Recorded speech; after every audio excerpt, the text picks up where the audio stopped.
স্ত্রী হিসেবে আমি আমার অভিজ্ঞতা থেকে বলছি সে খুবই একজন ভালো মানুষ।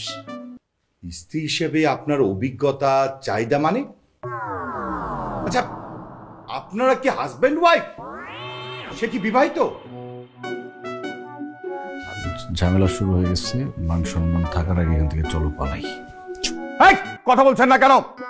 আপনি কি বিবাহিত? হ্যাঁ বিবাহিত। কেন, বিবাহিত ছেলেরা কি একটা বিয়ের পর একটা বিয়ে করে না? আর বিবাহিত ছেলেরাই তো অনেক বেশি এক্সপিরিয়েন্সড হয় আঙ্কেল, অনেক বেশি কেয়ারিং হয়। তার মানে সত্যি আপনি বিবাহিত? জি আঙ্কেল, আমি বিবাহিত। আপনি ঠিকই ধরেছেন, আমি তার হাজবেন্ড, সে আমার ওয়াইফ। এবার আমাদেরকে ঘাট ধাক্কা দিয়ে বের করে দেন, চলো। ঘটক সাহেব, হোয়াট ইজ দিস? আঙ্কেল আমি আপনাকে বুঝায় বলতেছি, মানে হ্যাঁ ও বিবাহিত, ও আমার হাজবেন্ড, কিন্তু আমি আমার নিজের হাজবেন্ডের জন্য পাত্রী খুঁজতেছি। এটা একটা কারণ আছে, কারণটা হচ্ছে শাট আপ, নো মোর টক। মিলি, আমার বন্দুক। আঙ্কেল আপনি বোঝার চেষ্টা করুন, এটার পিছনে একটা বিরাট কাহিনী আছে। আমি বলেছিলাম একদম কোনো কথা হবে না। চুপ, একদম দাঁড়িয়ে থাকেন।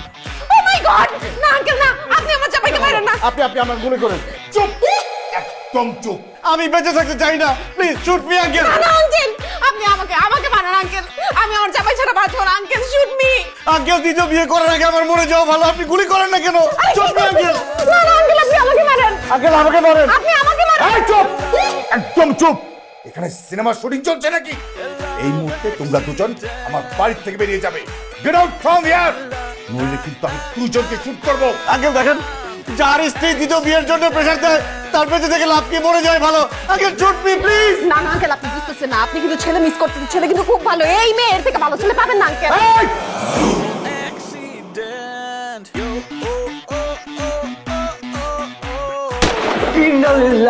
খালাস খালাস খালাস খালাস খালাস। আপনি তো আজকেও পালায় আসলেন। পালামু না, জান বাঁচান ফরজ। ওই লোক যেমনি বন্দুক উঠে গুলি করছে, আমি যদি তখন না পালাইতাম তাহলে তো ওই গুলিটা আমার বুকে টাসকে লেগে যেত। আমি পারুম না। আর তাছাড়া বুঝুন না কেন, কোনো ভদ্রলোক তার মেয়েরে কোনো বিবাহিত ছেলের কাছে এইভাবে বিয়ে দেবে? আপনার কথা আমি শুনছি, আর পারুম না, আমার মাফ করে দেন। সরি, আমি আপনাকে মাফ করতে পারবো না। আচ্ছা আপনি একটা বিয়েতে কয় টাকা দেন?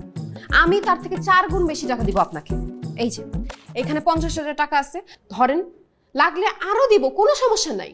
কিন্তু আপনি আসমানে যাবেন না পাতালে যাবেন বা কোনখানে যাবেন আমি জানি না, যেভাবেই হোক আমার জামাইয়ের জন্য আপনাকে পাত্রী খুঁজে দিতে হবে। নেন।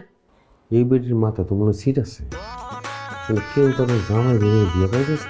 বিয়ে তো ওই বলে যে তখন ভালো করে বুঝতেছে, টাকা যাদের কাছে আলহামদুলিল্লাহ করে নিয়ে ফাইদা করছে। যাওয়ার পরে কি হলো, চুপ করে আছেন কেন? ধরেন। ও হ্যাঁ, ঠিক আছে, আপনি কোনো চিন্তাই করবেন না, আমি যেভাবে হোক মেয়ে একটা খুঁজে আনবই। আপনি শুধু আমার জন্য দোয়া করবেন। হ্যাঁ, আমি আসি। যা করার একটু তাড়াতাড়ি করেন। জি ঠিক আছে, বিস্কুট নিয়ে গেলাম না। না আরো লাগবে না।